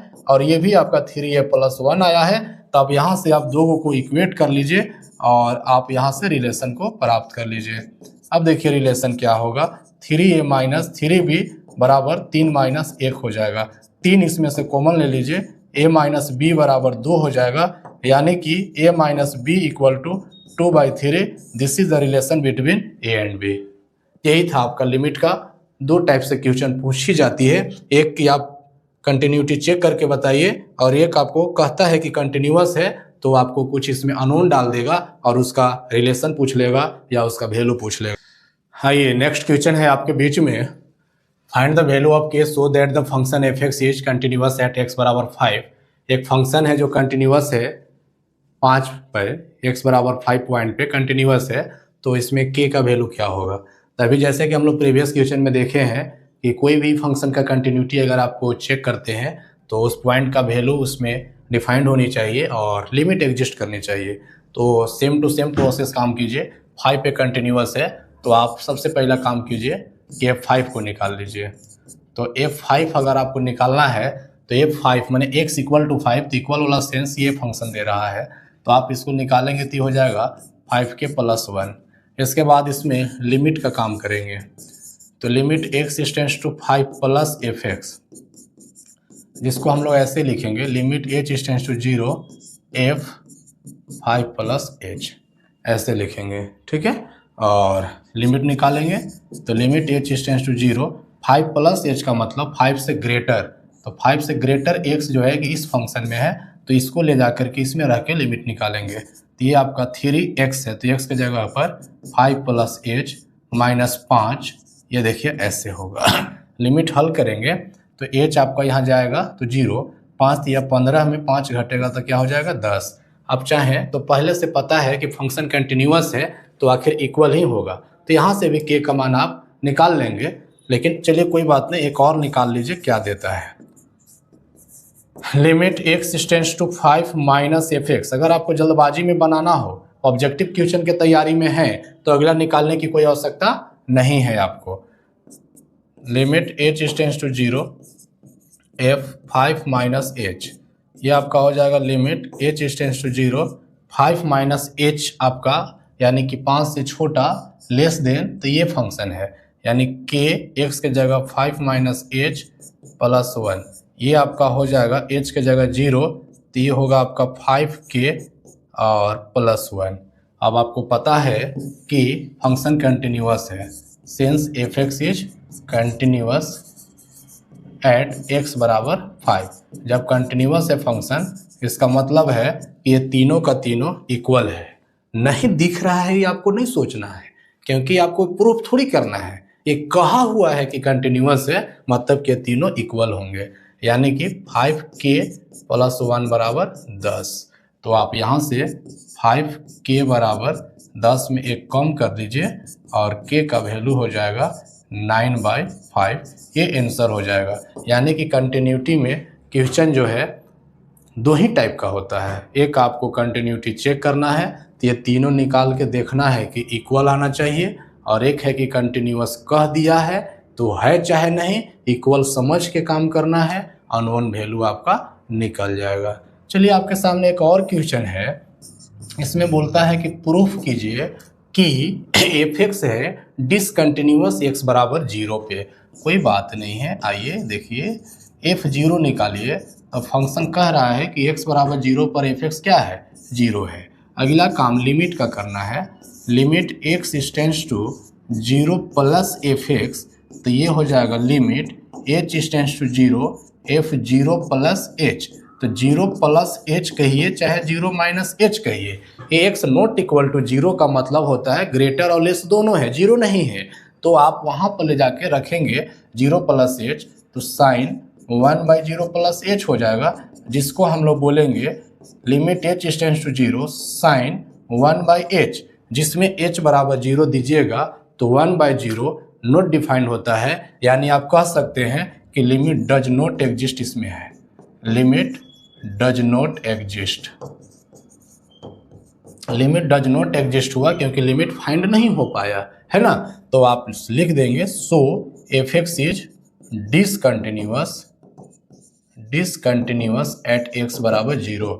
कंटिन्यूअस होने का कंडीशन है कि जिस पॉइंट पर चेक करना है वो डिफाइंड होनी चाहिए और लिमिट एग्जिस्ट करनी चाहिए। तो लिमिट एग्जिस्ट आपका नहीं किया। लिमिट एग्जिस्ट का मतलब होता है कि जिस पॉइंट पर आपको लिमिट एग्जिस्ट कराना है तो उस पॉइंट पर प्लस लिमिट और माइनस लिमिट दोनों इक्वल होनी चाहिए। चलिए नेक्स्ट क्वेश्चन आपके बीच में। नेक्स्ट क्वेश्चन अब आया है इंक्रीजिंग डिक्रीजिंग से। कहाँ से क्वेश्चन आ रहा है, इंक्रीजिंग डिक्रीजिंग से क्वेश्चन आया है। आइए इसको समझिए, एग्जाम में ये भी क्वेश्चन निश्चित रूप से 3 नंबर में आने वाला है। तो सबसे पहली बात कि आपके पास जो फंक्शन है इसको देखिए। क्या फंक्शन है आपके सामने, फंक्शन है f x equal to x square minus 4x plus 6 है। तो कभी भी आपका इंक्रीजिंग डिक्रीजिंग काम करना हो तो पहला डेरिवेटिव पर काम होता है, मतलब कि एफ एक्स है तो एफ डैश एक्स पर काम होगी। तो एफ डैश एक्स इसका क्या हो जाएगा, 2x माइनस 4 हो जाएगा, है ना। एक्स स्क्वायर का 2x और 4x का 4। इसको आप क्या कर लीजिए, फैक्टर फॉर्म में रखिएगा, ताकि आपको कभी भी कुछ चेक करना हो तो डायरेक्ट चेक कर सकते हैं। 2 कॉमन ले लिए, x माइनस 2 हो गया। अब देखिएगा क्या करना रहता है आपको, नाव करके, क्योंकि इंटरवल निकालना है कि कहाँ कहाँ से इंक्रीज कर रहा है कहाँ से डिक्रीज कर रहा है। तो इंटरवल निकालने के लिए एफ डैश एक्स बराबर 0 ले लेना है। तो 2 इंटू एक्स माइनस 2 बराबर 0, यानी कि x बराबर आपको 2 मिलेगा, है ना। तब यहाँ से देखिएगा ऑब्टेनिंग इंटरवल क्या मिलता है, थोड़ा उस पर चर्चा करेंगे। ऑब्टेनिंग इंटरवल्स देखिएगा क्या मिलेगा। सबसे पहले आप एक नंबर लाइन तैयार कर लीजिएगा तो आपको ज़्यादा जल्दी समझ में आएगा। ये देखिए माइनस इन्फिनिटी से प्लस इन्फिनिटी, यही नंबर लाइन होता है। आपका x बराबर 2 आया है, ये देखिए। अब x बराबर 2 पर एक पॉइंट अगर एक लाइन को बांटेगा तो 2 भाग में बांटेगा, तो 2 इंटरवल होगा। एक इंटरवल होगा माइनस इन्फिनिटी से 2, अब यहाँ पर, और एक इंटरवल होगा 2 से इन्फिनिटी। अब ध्यान दीजिएगा इंटरवल भी लिखने का 4 तरीका है, वो भी थोड़ा इसी क्वेश्चन में आप सीख लीजिए। ये देखिए कभी ऐसे लिखाएगा, इसको क्लोज इंटरवल बोलते हैं, कभी ऐसे लिखाएगा, इसको ओपन इंटरवल बोलते हैं। ये दोनों एक ही है, ऊपर नीचे वाला, ये दोनों ओपन इंटरवल है। ये देखिएगा ये राइट हाफ ओपन इंटरवल है और ये देखिएगा लेफ्ट हाफ ओपन इंटरवल है। इस तरीका से लिखाता है। कहाँ कैसे लिखना है ये चीज़ को आप समझिएगा। इन्फिनाइट जहाँ भी होगा ये हमेशा ओपन इंटरवल लेगा, याद रखिएगा। जहाँ भी इन्फिनाइट आएगा ओपन रखिएगा। दूसरी बात, स्ट्राइक्टली की बात जब भी आपके सामने आएगा, स्ट्राइक्टली की बात जब भी आपके सामने आएगा तो आप ओपन रखिएगा। ठीक है, ओनली इंक्रीजिंग डिक्रीजिंग की बात आएगा ओनली, तभी आप क्लोज का प्रयोग कीजिएगा। आइए, तो यहाँ पर स्ट्रिक्टली था, इसीलिए हम लोग इसको ओपन इंटरवल में इंटरवल तैयार कर लिए हैं। अब यहाँ पर देखिएगा क्या करना रहता है, एफ डैश एक्स का साइन चेक करना रहता है। Sign of f dash x देखिएगा, 2 से इधर जाइएगा तो 3 मिलेगा आपको, तो 3 रखिए एफ डैश एक्स में, 3 में से 2 जाएगा 1, यानी पॉजिटिव आएगा। ये आपको कॉमन सेंस इतना होनी चाहिए। और देखिएगा 2 से नीचे आइएगा तो 1 रखिएगा, तो इधर जाएगा तो निगेटिव होगा। तो जिस पार्ट पर पॉजिटिव हुआ वो इंक्रीजिंग कहलाएगा, और जिस पर निगेटिव हुआ वो डिक्रीजिंग कहलाएगा। यानी कि आप समझ रहे हैं कि देखिए ऑब्टेनिंग इंटरवल हो गया, और इसमें क्या है, नेगेटिव है। नंबर लाइन को यहाँ दिखा दिए, अब यहाँ पर लिख देंगे हेंस, ज़्यादा लिखने की कोई आवश्यकता नहीं है। Hence strictly increasing interval equal to क्या होगा आपका, इंक्रीजिंग कर रहा है 2 से इन्फिनाइट में, तो 2 से इन्फिनाइट, और स्ट्रिक्टली डिक्रीजिंग इंटरवल, तो डिक्रीजिंग इंटरवल आपसे पूछ रहा है तो कहाँ पे निगेटिव है, माइनस इन्फिनिटी से 2 के पास। यही देखिए आपका आंसर हो जाएगा। इंक्रीजिंग डिक्रीजिंग का कभी भी सवाल मिले तो आप पहले एफ डैश एक्स कीजिए, उसके बराबर 0 करके इंटरवल तैयार कर लीजिए, और एक नंबर लाइन बनाइए, और जौन पार्ट पर जौन इंटरवल पर पॉजिटिव है वो इंक्रीजिंग का है, और जिस पर निगेटिव है वो डिक्रीजिंग का है। आइए और भी क्वेश्चन, अगला क्वेश्चन हम लोग देखते हैं, नहीं गलत, आइए अगला क्वेश्चन हम लोग देखते हैं, इंक्रीजिंग डिक्रीजिंग का ही है। देखिए क्वेश्चन है, find the intervals which the function increasing और डिक्रीजिंग होगा, तो उसका इंटरवल क्या होगा। अभी जस्ट आप लोग प्रीवियस क्वेश्चन में देखे हैं कि इंक्रीजिंग डिक्रीजिंग को बनाने के लिए फंक्शन को सबसे पहले क्या करना है, आपको एक डेरिवेटिव करना है। अगर एफ एक्स है तो एफ डैश एक्स निकालना है आपको, अभी जैसा कि आप लोगों को बताया गया था। ठीक है, तो आप एफ डैश एक्स पहले इसका निकालिए। एफ डैश एक्स हो जाएगा 6x², ये हो जाएगा 6x, और ये हो जाएगा 36। बताया गया कि इसको फैक्टर फॉर्म में करना है। चलिए, अब 6 कॉमन में ले लिए हम लोग। अब इसको जब हम लोग फैक्टराइज करेंगे तो ये x² minus 3x plus 2x इस तरीक़ा से फैक्टराइज हो जाएगा, और factor form complete x minus 3 और x प्लस 2 आ जाएगा। और इंटरवल प्राप्त करने के लिए आपको एफ डैश एक्स के इक्वल में 0 ले लेना है, तो 6x माइनस 3 x प्लस 2 बराबर 0 करेंगे तो इतना बराबर 0, इतना बराबर 0, सभी फैक्टर के इक्वल 0 होगा, तो आपका यहाँ से मिल जाएगा x बराबर 3 और x इक्वल टू -2। अब एक नंबर लाइन लीजिए आप, नंबर लाइन जैसे ही आप लेते हैं, ये आपका माइनस इन्फिनिटी है और ये प्लस इन्फिनिटी है, ये x बराबर -2 है और ये x बराबर 3 है, दो ही जगह आपको x मिला है। तो एक लाइन को 2 पार्ट में अगर आप 2 पॉइंट रखते हैं तो लाइन आपका 3 पार्ट में बढ़ जाता है। यानी कि जो इंटरवल आपको प्राप्त होगा लाइन पर रखने से, ऑब्टेनिंग इंटरवल्स, जो ये फंक्शन है क्या को इंटरवल्स आपको देता है, तभी जस्ट आपको मैं बताया था कि स्ट्रिक्टली होगा तो ओपन इंटरवल का प्रयोग करेंगे, और वनली इंक्रीजिंग वनली डिक्रीजिंग होगा तो क्लोज इंटरवल का प्रयोग करेंगे। तो इंटरवल माइनस इन्फिनिटी से -2, माइनस इन्फिनिटी से -2, यहाँ देखिए क्लोज रहेगा, और इधर वाला आपका ओपन होगा, क्योंकि अभी मैंने बताया कि जहाँ भी इन्फिनिटी होगा तो आप ओपन इंटरवल रखेंगे। ठीक है, चलिए, तो अगला जो इंटरवल आपका तैयार हो रहा है -2 से 3, और अगला जो इंटरवल बनेगा 3 से इन्फिनाइट, तो इतना इंटरवल आपको तैयार होने वाला है। ठीक है, जब इतना इंटरवल आपका तैयार हो गया तो आप कैसे जानेंगे कौन सा इंटरवल इंक्रीजिंग का है और कौन सा इंटरवल डिक्रीजिंग का है। तो आप साइन चेक करेंगे, साइन किसका, एफ डैश एक्स का। अब देखिए कैसे चेक होगा, x बराबर 3 है तो इधर जाएंगे तो आगे की ओर बढ़ेंगे तो 3 से आगे 4, तो 4 आप इसमें रह के देख लीजिए एफ डैश एक्स में, 4 में से 3 आएगा तो 1, 4 प्लस, यानी कि पॉजिटिव, खाली आपको निगेटिव पॉजिटिव देखना है, यहाँ प्लस यहाँ प्लस प्लस, यानी कि फाइनली ये जो है आपका पॉजिटिव है। 3 से इधर आइए तो छोटा 2 आता है, तो आप यहाँ 2 रखिएगा तो निगेटिव, यहाँ पॉजिटिव, तो निगेटिव इंटू पॉजिटिव निगेटिव, ये आपका निगेटिव हो गया। ऐसे अक्सर देखा जाता है 3 जब बने इंटरवल तो पॉजिटिव ही होता है ना। आइए तो दिखाते हैं पॉजिटिव। -2 से नीचे आइएगा तो -3 रखिएगा, तो -3 निगेटिव, -3 यहाँ रखिए, निगेटिव पॉजिटिव। ठीक है, तो आपको बस यही चेक करना है कि f' का साइन किस इंटरवल पर पॉजिटिव है, वो इंक्रीजिंग का होगा, और जहाँ निगेटिव होगा वो डिक्रीजिंग का होगा। तो फाइनल आंसर इसका आप लिखना चाहेंगे तो लिख सकेंगे increasing interval equal to increasing intervals equal to कहाँ कहाँ पॉजिटिव है देखिएगा, -∞ से -2 यहाँ पर आपका पॉजिटिव है, और या यूनियन दोनों में से कोई एक लिख सकते हैं, 3 से इन्फिनाइट तक पॉजिटिव है।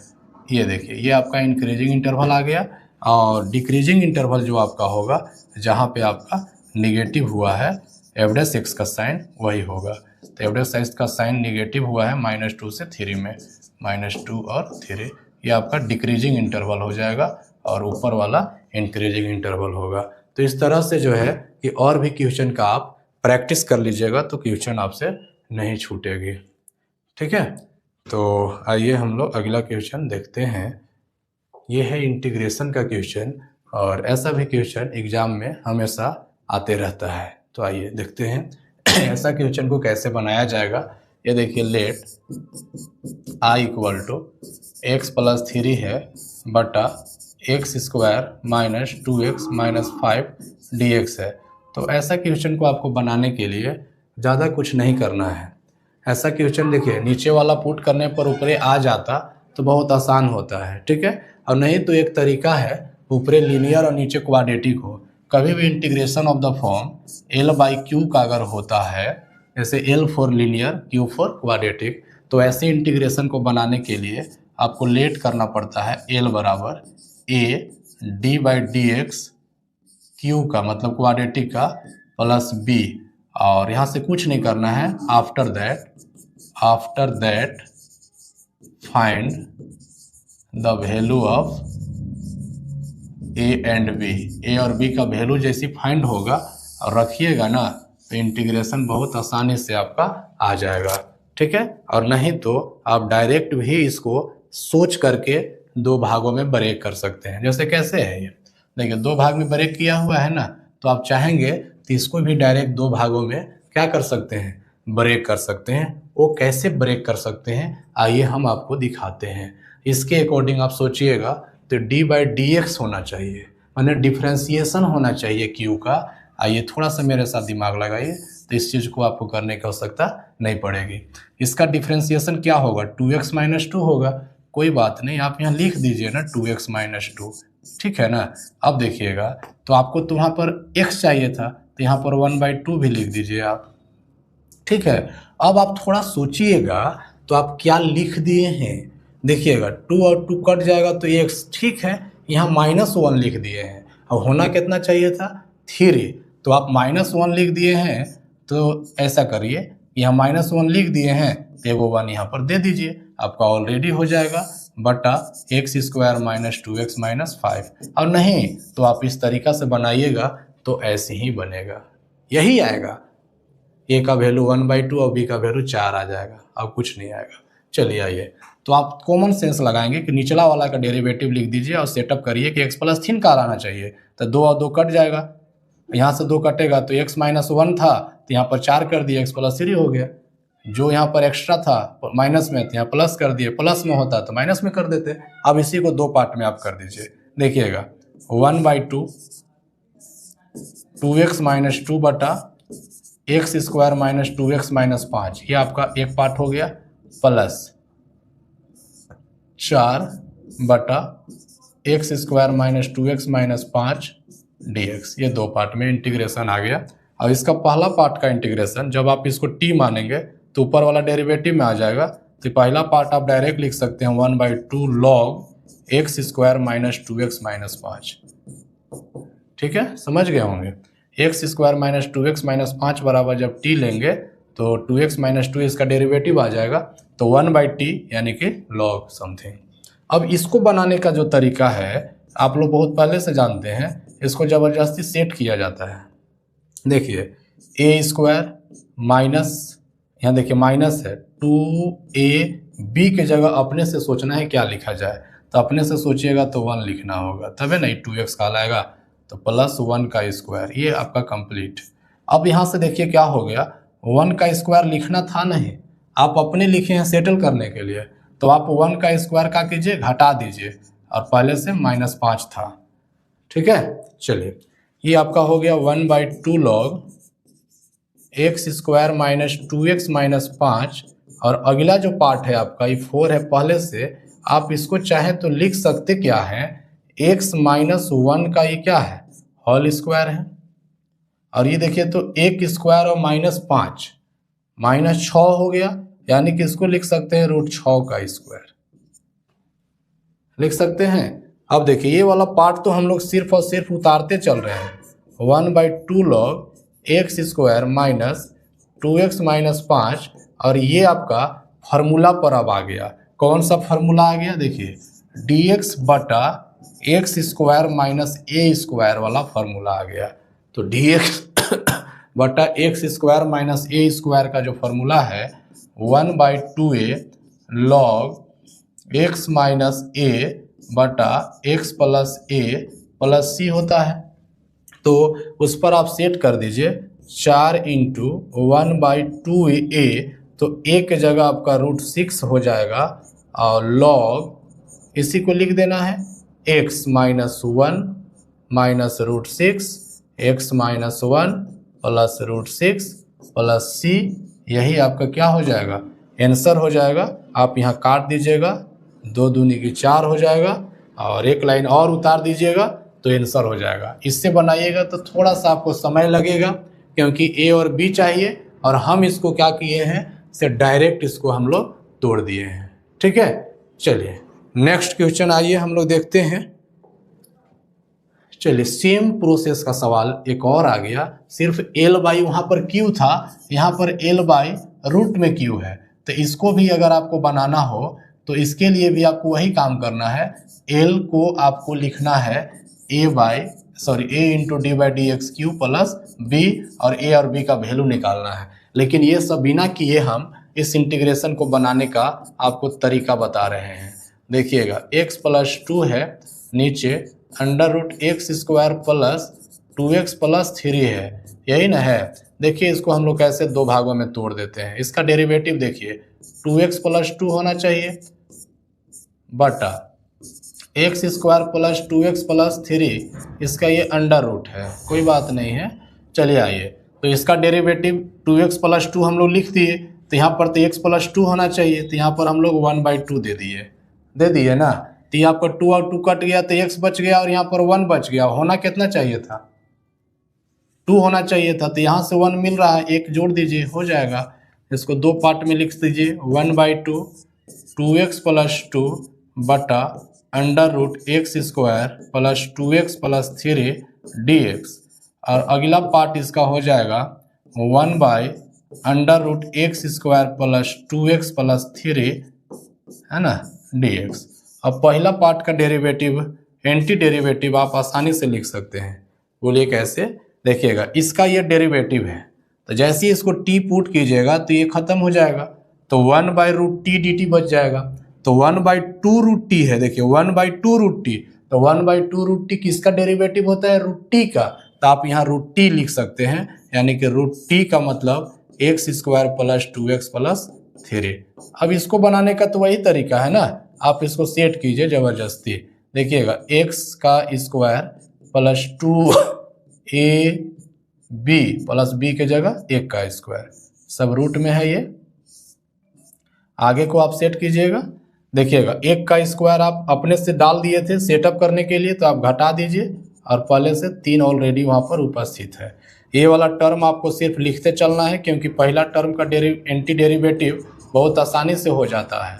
अब देखिए ये आपका हो गया dx बटा, देखिए यहाँ पर क्या हो गया, √, देखिए क्या क्या आ रहा है, ये x + 1 का ये होल स्क्वायर हो गया ना, और x + 1 का होल स्क्वायर हो गया, और अगला जो होगा 3 में से 1 घटेगा तो 2, यानी कि √2 का स्क्वायर हो गया। यानी कि इसमें जो फार्मूला लगेगा वो फार्मूला ये आ गया, dx बटा में रूट में x square plus a square का फॉर्मूला चाहिए। देखिए तो यही ना है, जी हाँ यही है। तो इसका फॉर्मूला कुछ नहीं होता है, लॉग सिर्फ एक्स प्लस वही वाला under root x square plus a square plus c. तो इस फार्मूला पर इसको आप सेटअप करा दीजिए।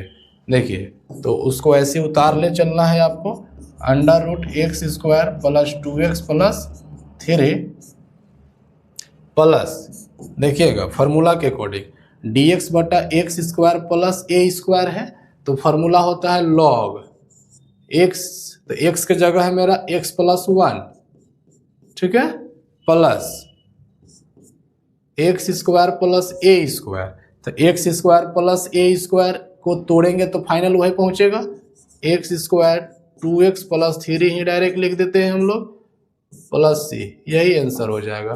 तो हम देख रहे हैं अक्सर पिछला कई सालों से L/Q का सवाल जरूर आ रहा है, तो आप इस पर थोड़ा ज़्यादा प्रैक्टिस कर लेंगे ताकि आपको परेशानी नहीं हो बनाने में, ठीक है ना। चलिए नेक्स्ट क्वेश्चन आपके बीच में ये है x cos x dx।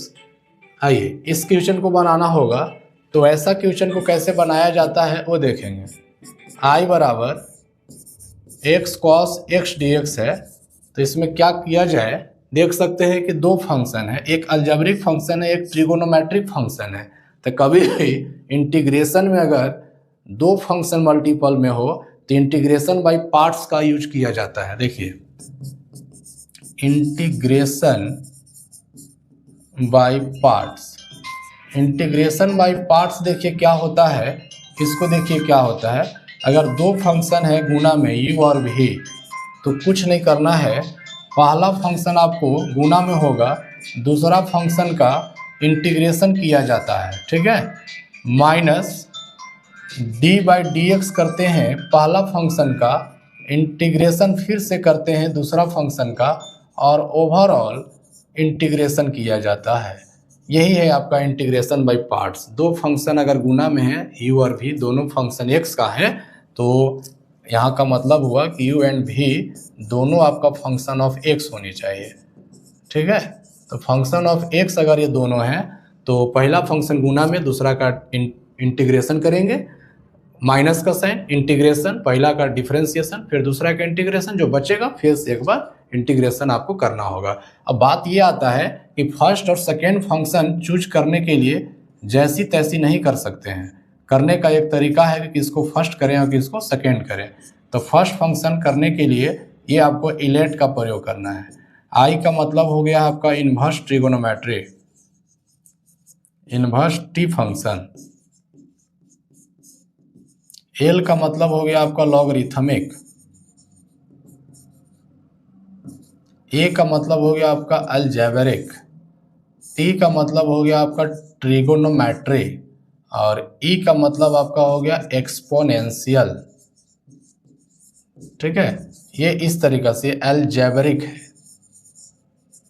ठीक है, फर्स्ट फंक्शन के लिए, फॉर फर्स्ट फंक्शन के लिए इलेट का प्रयोग करेंगे।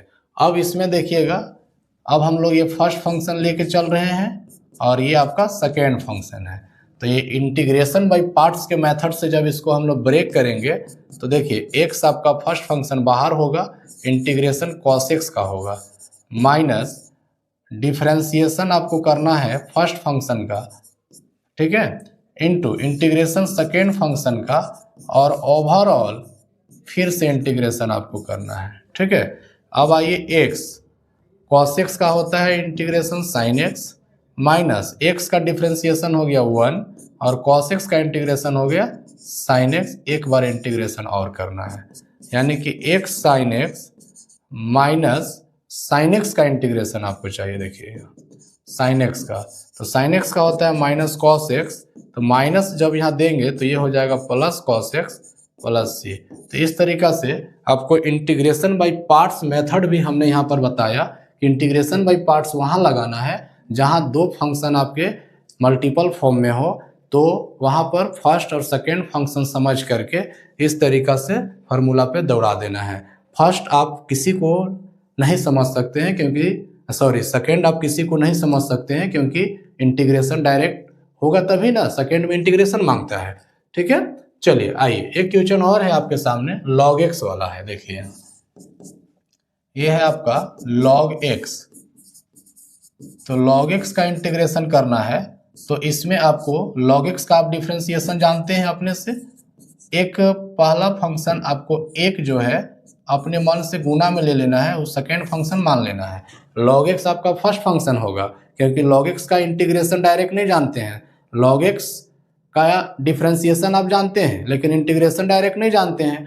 तो यहाँ पर मतलब एक अपने से ऑब्जर्वेशन है कि आप सेकेंड जिसको भी करेंगे तो आपको उसका इंटीग्रेशन डायरेक्ट पता होना चाहिए, क्योंकि सेकेंड वाला के इंटीग्रेशन मांगता है ना। तो हम लोग यहाँ पर log x को फर्स्ट करके अब एक अपने मन से ले लिए। देखिए यहाँ पर तो पहला फंक्शन आपका हो गया बाहर, है ना। दूसरा फंक्शन एक है तो इंटीग्रेशन। अब देखिएगा फर्स्ट फंक्शन का आप डिफरेंशिएशन करेंगे, मतलब कि log x का करेंगे, और सेकेंड फंक्शन का इंटीग्रेशन और ओवरऑल इंटीग्रेशन। तो ये आपका log x हो गया, और dx का इंटीग्रेशन x होता है, माइनस log x का 1/x और dx का x। एक बार और इंटीग्रेट करना है आप लोग को, ये हो गया x log x माइनस, या dx बचेगा तो dx का x होगा प्लस c। x कॉमन ले लीजिए तो log x minus 1 plus c। ये इस तरीका से आंसर हो गया। तो इंटीग्रेशन बाय पार्ट्स मेथड भी हम लोगों ने लेके आया था, इस कभी कुछ ऐसा क्वेश्चन आ जाए ऑब्जेक्टिव में भी तो आप बना सकें। अब आइए आपके बीच में अगला जो क्वेश्चन है, e के पावर tan इनवर्स x बटा 1 प्लस एक्स स्क्वायर। ये क्वेश्चन आपको देखते ही समझ में आ जाना चाहिए कि tan इनवर्स x का जो डेरिवेटिव होता है 1/1 प्लस एक्स स्क्वायर होता है, जो कि दिख रहा है। तो इसको डेरिवेटिव करेंगे तो 1/1 प्लस एक्स स्क्वायर dx बराबर dt, और i इक्वल टू आपका हो जाएगा e के पावर t dt, क्योंकि इसको हम लोगों ने t माना और इतना बता इतना को आप dt लिखेंगे। तो ये हो जाएगा e के पावर t प्लस c, यानी कि e के power tan inverse x plus c। ठीक है, चलिए आइए एक क्वेश्चन और आपके सामने यहाँ पर दिख रहा है, log x का होल स्क्वायर, है ना। तो ये भी इंटीग्रेशन बाय पार्ट्स का ही सवाल है। ये देखिए i इक्वल टू आपका ये क्या है, log x का होल स्क्वायर है। तो ये log x का होल स्क्वायर का डायरेक्ट इंटीग्रेशन नहीं पता है, तो इसको आप फर्स्ट फंक्शन रखिए और दूसरा फंक्शन आप अपने से एक समझ लीजिए। ठीक है, अब आपको कुछ नहीं करना है, इंटीग्रेशन बाय पार्ट्स पर आप इसको लेके दौड़ा दीजिए। log x का whole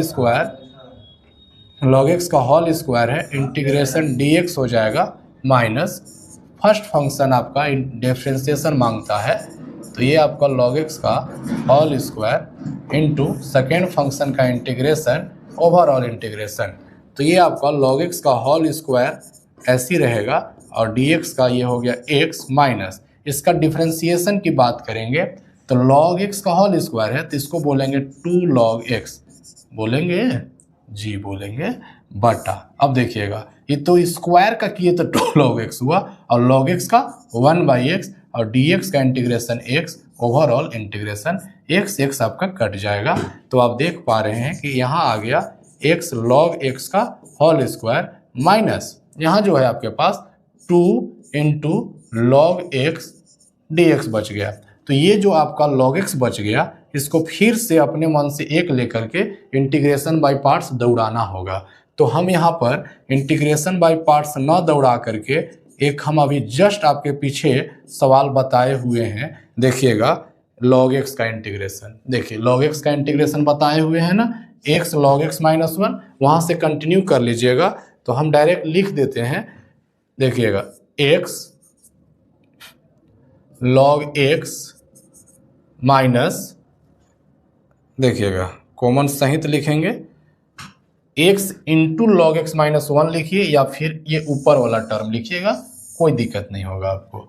x log x minus x plus c, x log x minus x plus c, ये आपको जो है वहाँ से उठा के ला के रख दिए, यही आपका आंसर हो जाएगा।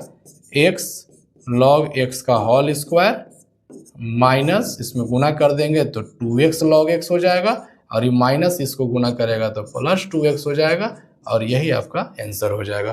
तो इंटीग्रेशन बाय पार्ट से भी अगर कुछ क्वेश्चन आपके सामने आ जाएं तो आप इस तरीका से बना पाएंगे। ठीक है, तो ये रहा आपका पार्ट 2, जिसमें कि आपको हम 2 और 3 मार्क्स का क्वेश्चन प्रैक्टिस करा रहे थे और ये हुआ कंप्लीट। आप इसको ढंग से जो है प्रैक्टिस कर लेंगे और यही सवाल आएगी, इसकी गारंटी नहीं है। कुछ क्वेश्चन आ सकती है और कुछ क्वेश्चन अगर नहीं आता है तो आप इतना क्वेश्चन प्रैक्टिस करेंगे ना तो आपको सवाल बनाने का कॉन्सेप्ट दिमाग में लोड हो जाएगा, तो इसके हट से भी सवाल दूसरा रहेंगे तो आप इसी तरीका से बना पाएंगे, इसी टाइप का क्वेश्चन एग्जाम में आएंगे।